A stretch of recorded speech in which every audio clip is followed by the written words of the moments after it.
What is going on, everyone? Welcome back to another episode here on the Buccos Pod. My name is Nathan, and today we are talking about consistency, mainly with two different players on the Pittsburgh Pirates that are going on opposite directions, kind of based off the trajectory of this video. Let's start with our first player being Jared Triolo. Now, Jared Triolo has been on a very hot stretch that has had fans very conflicted of what they think about Jared Triolo as possibly an option at third base, and if this is helping Jared Triolo's case to be a third baseman of the future, basically next season, since Ke'Bryan Hayes is now gone. Jared Triolo has basically been playing third base majority of the time, and with more at-bats, come more opportunity to basically up those stats, going up higher and higher and higher to look like a better baseball player. So starting out the year, this is where I'm kind of wary on Jared Triolo, because you're going to get from how I'm sounding with Jared Triolo, I'm on the side of Pirates fans that are kind of like, I don't really believe what I'm seeing. And that might sound harsh, because I don't play baseball, so I'm one to talk. But I'm rooting for the guy. I just don't really believe it in the major league level. And here is why.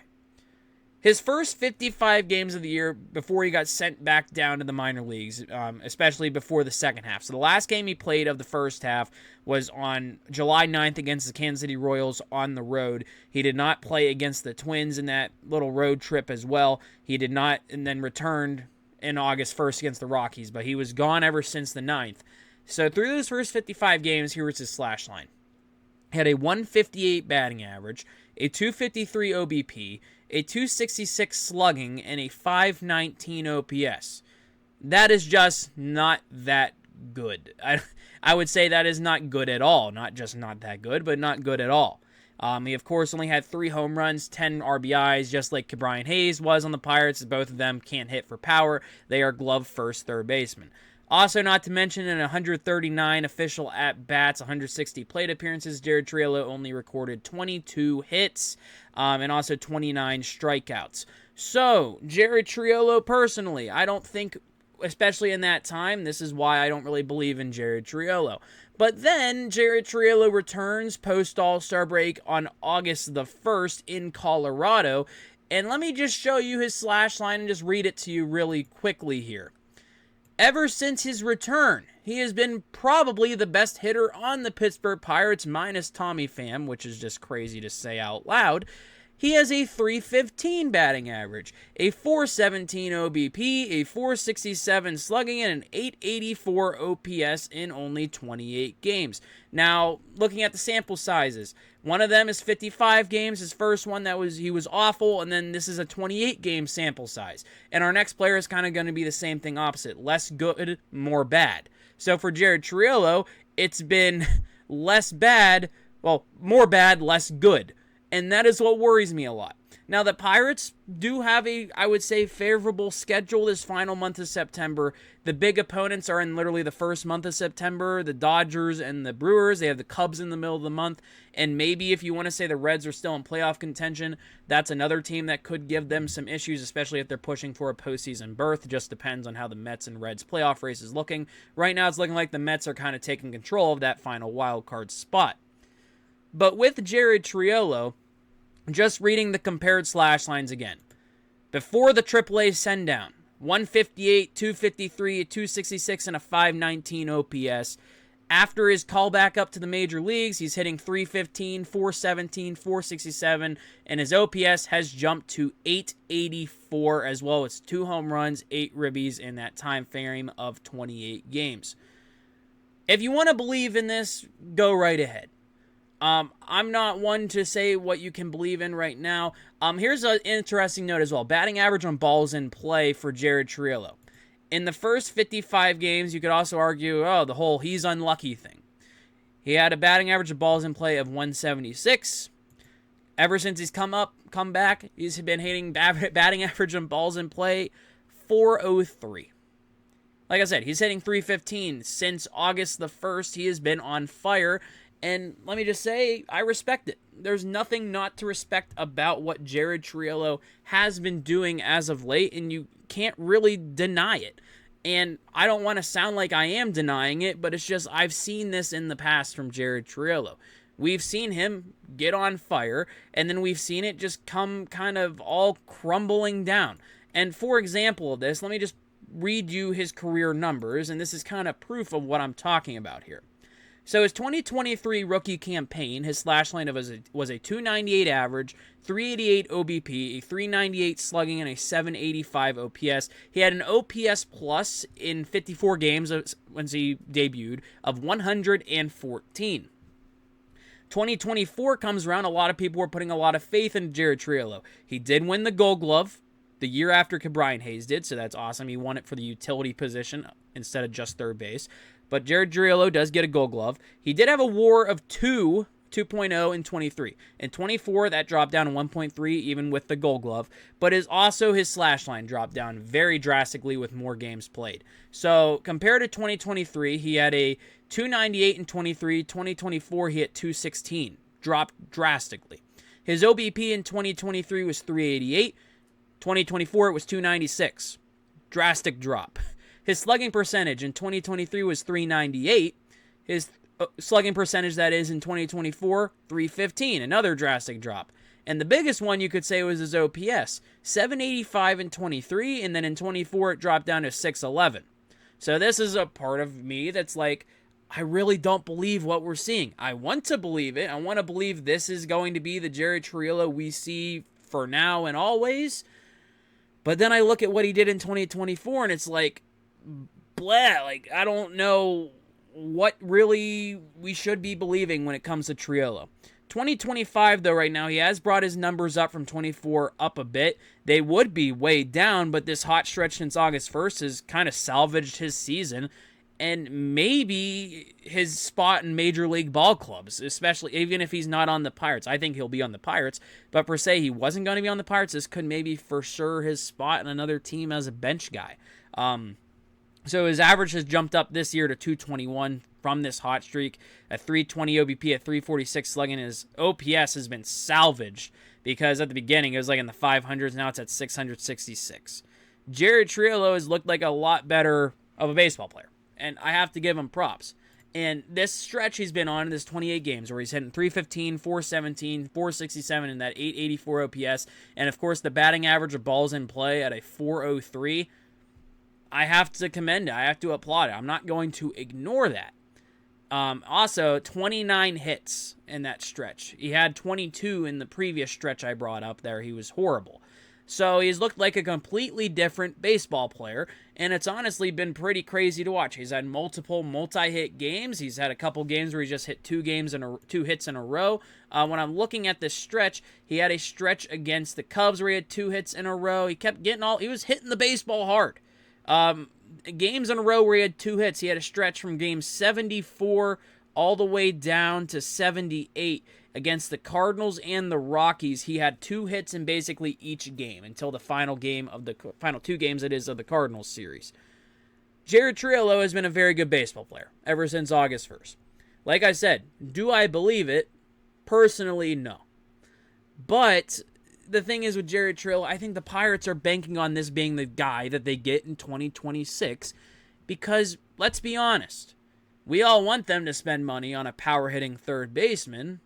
That probably is not going to happen.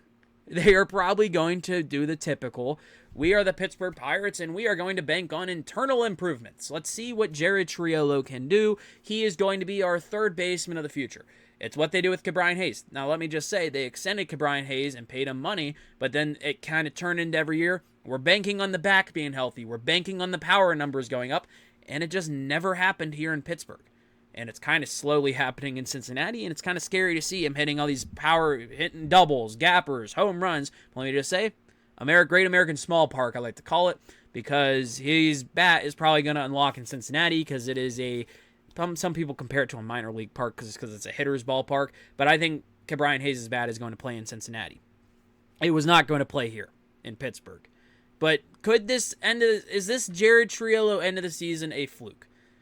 I don't think it. I think it might be a fluke because I'm still looking at it 2023 and it's like, I think that's the Jared Triolo we're going to see. The guy that's going to hit in the low 200s. A guy whose OPS, like we saw at the beginning of this season until he got sent down, was basically in the 4 and 500s an abysmal OPS and was like, we need something new. Why is he still getting at-bats compared to guys in the minor leagues at this point? A guy like Nick York's name has been brought up by many fans for so long. I think York's going to be a September call-up, and then we also had the Cam Devaney for Adam Frazier trade. Cam Devaney finally got called up, so now he's probably going to be getting more at-bats because, of course, with IKF's waiver claim back to Toronto, we're going to get to see a lot more Jared Triolo, and Jared Triolo is going to be competing, I would say, for a roster spot in next year's team. He is competing for the third baseman spot.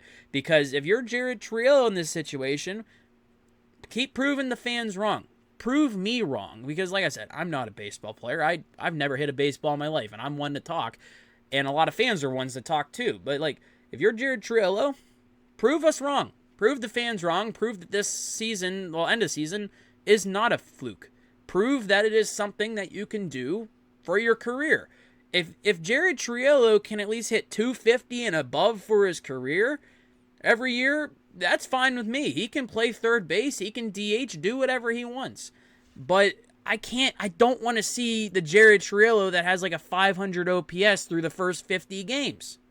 I don't want to see the Jared Triolo that's hitting below 200 in the first 50 games. The Pirates cannot afford to do that.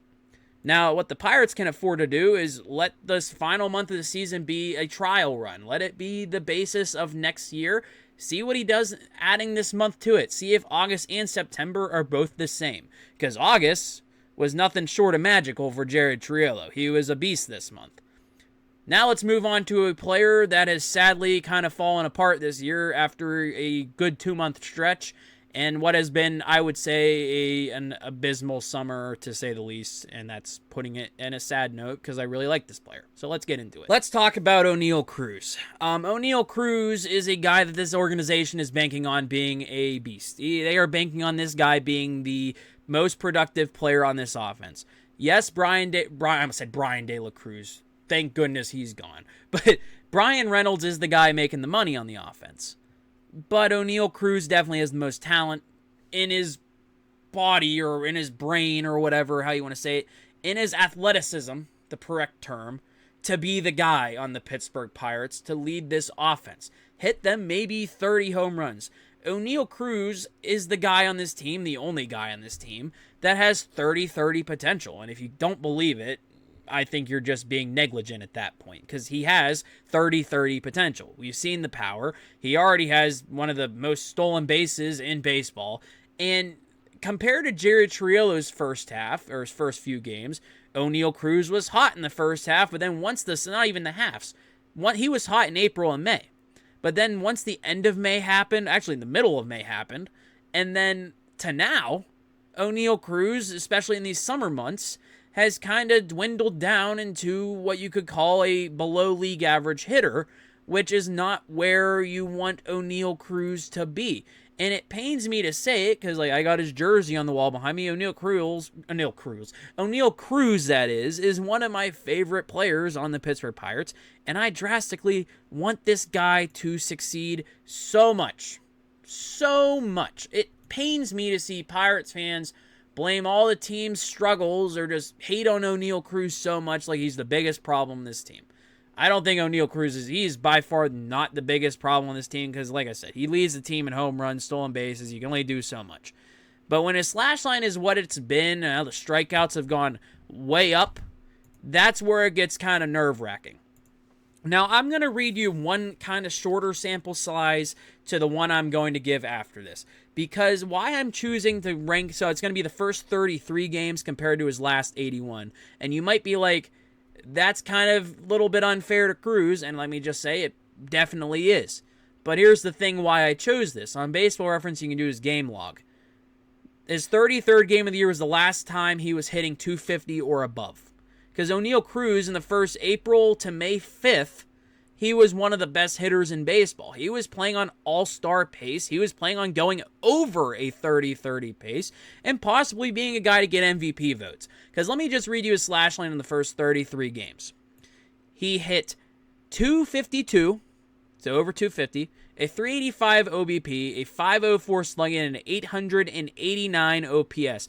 Not to mention on, let me just see what date this was, On April 27th, he had a 914 OPS. The day before that, he was in the 937 range. That, I think, was actually the highest it got compared to like the first couple days. But he did hit 913, 947, 937, that is, for a stretch, to end at a 889 OPS on May the 5th. So let me just repeat that. 252, 385, 504, 889 in the first 33 games.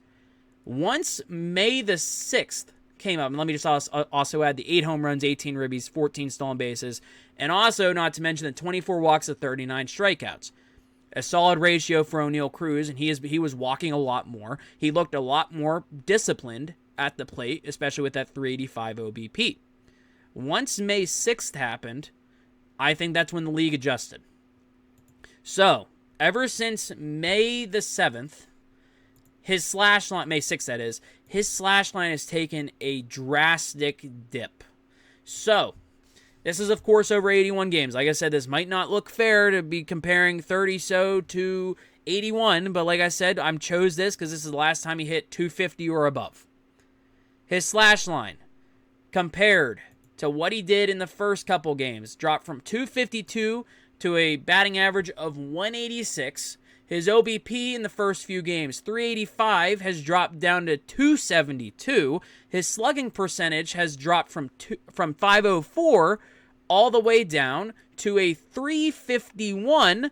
And his OPS, this is the most struggling one to read, an 889 in the first 33. And in his last 81 games over this long stretch, has dropped to 623. He had a 623 OPS in this stretch. Not to mention, he does still have the 11 home runs and 35 ribbies. He has more home runs, especially because it's just a longer time frame, but only 3 more compared to the first 33 games. 22 stolen bases. You would think he would have a lot more, but he's not getting on base as much. And I brought up the walks to strikeouts. So in the first 33 games, if I'm reading this correctly on my slash lines here, the game logs, 24 walks, 39 Ks. Solid ratio for Oneil Cruz. He's been a guy to strike out in the past. So 24 and 39. In his last 81 games, ever since hitting 252 for the last time. 34 walks, 113 strikeouts. The ratio has taken a dip for the worst. That is something you do not want to see. Oneil Cruz is one of the most batters in the league that has strike out the most in the league, one of the top ones in the league. He is by far, that is one of the aspects of this game where he struggles in, especially this season. The OBP is also a cause for concern. Like I said, in the first 33 games, a 385. In his last 81 game stretch, like I said, the 81 games being since he's hit 252 or higher, the last time he touched the 250s, has dropped down to a 272. I love Oneil Cruz, don't get me wrong. I love the talent. I love what he brings to the Pirates. But they need him to be better. It is, you can say that without being, you can take the criticism however you want. Because I know fans on social media, and I've been one of these in the past, because there is fans on social media that will say things that are way out of pocket about Oneil Cruz that probably shouldn't be said on the internet, and it's just dramatic yinzers being jerks. But then there's yinzers that are just ignoring Oneil Cruz's struggles and just get mad at people for giving actual criticisms, and they just ignore him hitting 186 in his last 81 games. They ignore the 113 strikeouts.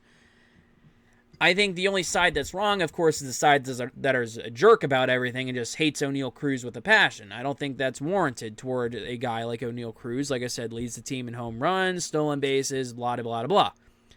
But I think he deserves some criticism for what he has done this season, because this was supposed to be a season that he was supposed to be taking a lot more steps forward.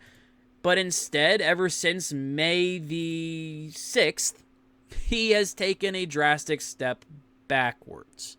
Now, do I think this is going to last? I hope not, because he just hit a nuke in Boston for over the Green Monster dead center. That gives me hope that maybe we're going to see a lot better out of Oneil Cruz. We got to see Oneil Cruz hitting the home run derby. And not to say the people will argue the home run derby breaks people's swing. I don't think it does, but he hasn't been hitting a lot of home runs in the second half. ever since the All-Star game, which kind of scares me to put it into perspective. And let me put this actually in there because I am actually curious about this. It looks like ever since the home run derby, so ever since the All-Star break, let me count. 1, 2, actually, wait. Yeah, 2, 3 home runs since the home run derby. He's hit 3. That isn't really that good. So I'm hoping Oneil Cruz can figure it out because, like I said, he is a key to this team's success. And I know a lot of fans hate to hear that because a lot of fans just hate Oneil Cruz to hate Oneil Cruz. And then there's a lot of fans like me that praise Oneil Cruz when the positives happen and just have to stay quiet because we know if you post something too positive, you're going to have the hounds after you, the hounds of justice. They'll be like, you're speaking too good about the Pirates, blah, blah, blah, you suck. But yeah, the end of the season, this month of September is basically a trial run for a lot of these guys. Not just Oneil Cruz, not just Jared Triolo, a lot of names. Probably Jack Sawinski is another one. Like, this is your final test, your final chance to say, I belong in the major leagues. Maybe give Nick York a trial run, call him up. Billy Cook, give him a longer run. I don't know.